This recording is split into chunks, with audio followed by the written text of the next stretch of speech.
Let's explore how to find the rank and nullity of a matrix in linear algebra. We'll work with a specific matrix to understand these fundamental concepts of linear algebra.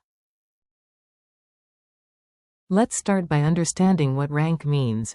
The rank of a matrix is the dimension of its column space, or the maximum number of linearly independent columns.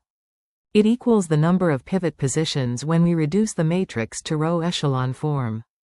Mathematically, the rank of A equals the number of pivot columns. Let's work with a specific example to see this in action. Here's our matrix A 3x4 matrix that we'll analyze. This is a 3x4 matrix, meaning it has 3 rows and 4 columns. Now we'll perform row reduction to find the row echelon form. Step 1. The first pivot is already in place at position 1, 1. Our starting matrix has a 1 in the first position. Step 2. We eliminate all entries below the first pivot. Row 2 becomes row 2 minus 2 times row 1. Row 3 becomes row 3 minus 3 times row 1. After elimination, we get this intermediate form. Step 3.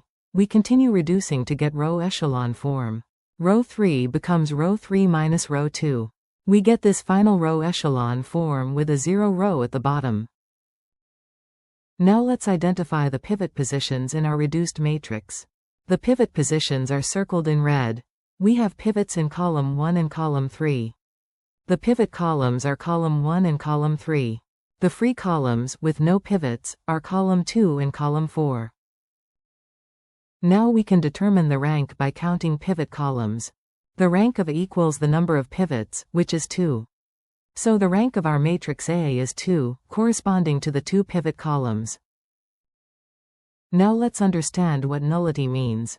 The nullity is the dimension of the null space, which contains all solutions to Ax equals 0. It equals the number of free variables in the system. Mathematically, the nullity of A equals the number of free columns. Let's calculate the nullity for our matrix. We identified earlier that columns 2 and 4 are free columns. Therefore, the nullity of A equals the number of free columns, which is 2. So the nullity of our matrix A is also 2, corresponding to the 2 free columns. There's an important relationship between rank and nullity. The rank-nullity theorem states that rank plus nullity equals n, the number of columns. For our matrix, n equals 4, the total number of columns. And indeed, our rank of 2 plus our nullity of 2 equals 4. This verifies the rank-nullity theorem. Rank plus nullity equals the total number of columns. Let's summarize what we've learned about rank and nullity. The rank of a matrix equals the number of pivot columns after row reduction.